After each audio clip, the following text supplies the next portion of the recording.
کیا اب جانتے ہیں؟ ایک ایسا جرنیل جسے رسول اللہ نے امین امت کا لقب دیا، جس کی جنگی چالوں نے تاریخ بدل دی، مگر آج ہم اسے کیوں بھول چکے ہیں؟ وہ لمحہ جب رسول اللہ نے 3 بار کہا، میں تمہارے ساتھ ایک امین شخص بھیجوں گا، کیا اب جانتے ہیں کہ یہ اعزاز کسے ملا؟ حضرت فاروق اعظم کا دلچسپ اعتراف، میں نے کبھی عہدے کی خواہش نہیں کی، مگر اس دن چاہا کہ کاش یہ لقب مجھے ملتا، وہ جنگی چال جس نے دشمن کو حیران کر دیا۔ لازکیے کی جنگ، ابو عبیدہ نے فوج کو حکم دیا، غاریں کھودو اور غائب ہو جاؤ، پھر کیا ہوا؟ دشمن کو شکست کا سامنا کرنا پڑا۔ یرموک کی جنگ، مسلمان صرف 40,000، رومی 2 لاکھ۔ ابو عبیدہ اور خالد بن والد نے کیا ایسا فیصلہ کیا جس نے فتح ممکن بنا دیا؟ رسول اللہ کے وصال کے بعد کا اہم کردار، تمام صحابہ پریشان تھے۔ ابو عبیدہ نے کیا ایسا کہا جس سے سب نے صدیق اکبر کی بیعت کر لی۔ حضرت عمر نے کہا، اگر ابو عبیدہ زندہ ہوتے تو میں انہیں خلیفہ بنا دیتا۔ کیوں؟ کیونکہ وہ واقعی امین امت تھے۔ آخر اسلام کے جرنیل صحابہ کرام، حضرت ابو عبیدہ بن جرہ رضی اللہ تعالی عنہ۔ قائدانہ کردار، سلطان مدینہ رسول اکرم کو اپنے جانثار ساتھی حضرت ابو عبیدہ بن جرہ سے بہت پیار تھا۔ بیشتر مواقع پر اب انہیں دوسروں پر ترجیح دیتے تھے۔ 9 ہجری کو یمن سے وفد نجران دربان رسالت میں حاضر ہوا۔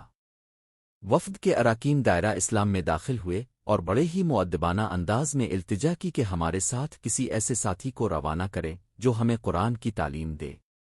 وفد کا یہ مطالبہ سن کر آپ علیہ السلام نے ارشاد فرمایا، میں آپ کے ساتھ ایک دیانتدار اور امین شخص کو بھیجوں گا جو امانت و دیانت کا حق ادا کرے گا۔ اپنے اس جملے کو 3 دفعہ دہرایا۔ صحابہ کرام نے جب رسول اکرم کی زبان مبارک سے یہ تعریفی کلمات سنے تو ہر ایک کے دل میں یہ خواہش انگڑائیاں لینے لگی کہ کاش ان پیارے اور عمدہ کلمات کا میں مستحق ٹھہروں۔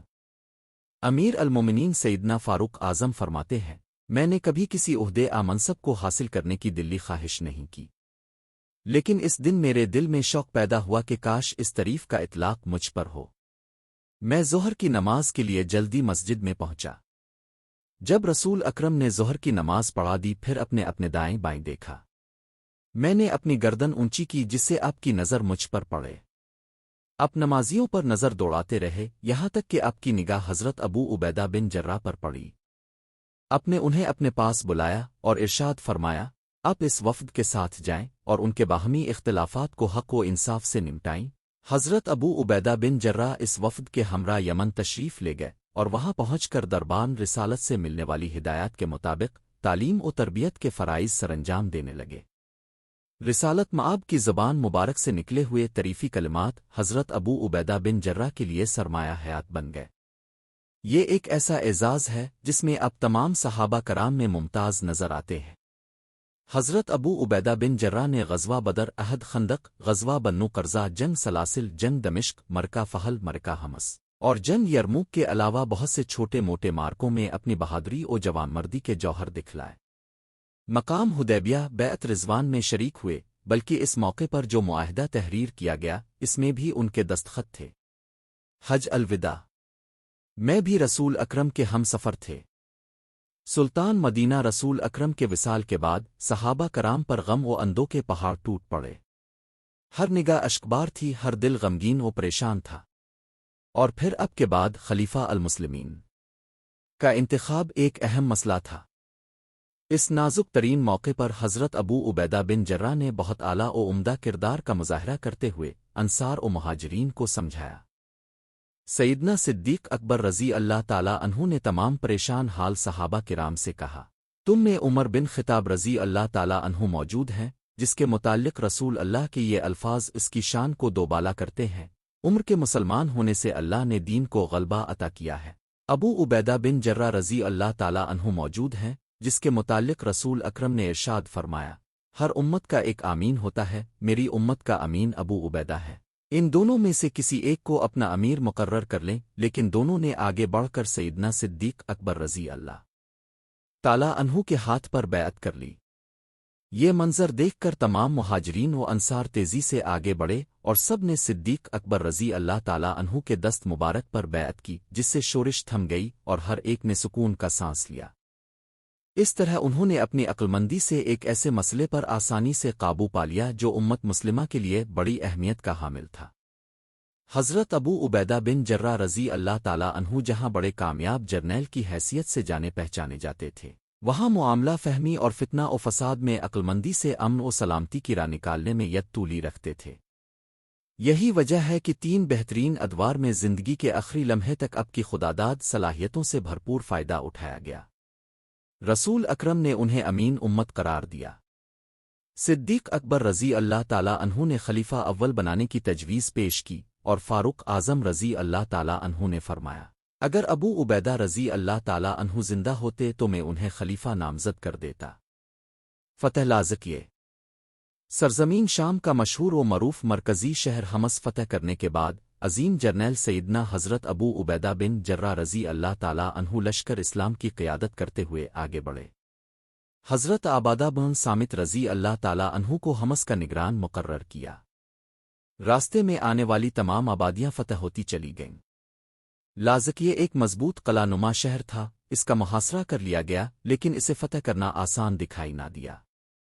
یہاں عظیم مدبر جرنیل حضرت ابو عبیدہ بن جرہ رضی اللہ تعالیٰ عنہ نے ایک نئی تدبیر اختیار کر کے اپنوں اور بیگانوں کو ورط حیرت میں ڈال دیا۔ اپنے مجاہدین کو حکم دیا کہ شہر کے قریب میدانی علاقہ میں غاریں کھود دو۔ جب بہت سی غاریں تیار ہو گئیں تو لشکر اسلام کو حکم دیا کہ محاصرہ ختم کر دو۔ حمص کا محاصرہ ختم کر کے کوچ کیا تو شہر میں خوشی کی لہر دوڑ گئی۔ سبھی نے یہ سمجھا کہ مصیبت ٹل گئی۔ جنگ یرموک ایک دریا ہے۔ یہ دریا دریائے آرڈن سے ملتا ہے۔ دونوں دریاؤں کے ملنے کی جگہ سے 30 میل اوپر یرموک دریا ایک دائرہ بناتا ہے۔ یہاں ایک میدان بنتا ہے۔ اسی میدان میں سیدنا صدیق اکبر رضی اللہ عنہ کے دور میں ایک بڑی جنگ ہوئی۔ اس جنگ کو جنگ یرموک کہتے ہیں۔ اس جنگ میں مسلمانوں کا مقابلہ رومی لشکر سے تھا۔ رومی 2 لاکھ تھے، مسلمان صرف 40,000 تھے۔ حضرت خالد بن ولید رضی اللہ عنہ عراق سے لمبا سفر کر کے یہاں پہنچے۔ انہوں نے دیکھا اسلامی لشکر کئی گروپوں میں بٹ چکا تھا۔ ہر گروپ کا الگ امیر تھا۔ ایک گروپ کے امیر حضرت ابو عبیدہ تھے، دوسرے گروپ کے امیر حضرت یزید بن ابی سفیان تھے، تیسرے گروپ کے حضرت شرحبیل بن حسنہ تھے، چوتھے گروپ کے حضرت عمرو بن عاص تھے۔ حضرت خالد نے سب کو اکٹھا کیا۔ انہوں نے کہا، دشمن بہت بڑا ہے، اگر ہم الگ الگ رہیں تو ہار جائیں گے۔ میری رائے ہے ہر دن ایک امیر ہو، ہم سب ایک ساتھ لڑیں، ایسے ہم کامیاب ہوں گے۔ اگر آپ کو یہ ویڈیو پسند آئی ہو تو اسے لائک اور اپنے دوستوں کے ساتھ شیئر کرنا نہ بھولیں، اور ہاں ہمارے چینل کو سبسکرائب کریں جس سے آپ ایسی مزید دلچسپ ویڈیوز سب سے پہلے دیکھ سکیں۔ اگلی ویڈیو میں ملاقات ہوگی، تب تک اپنا اور دوسروں کا خیال رکھیں۔ اللہ حافظ۔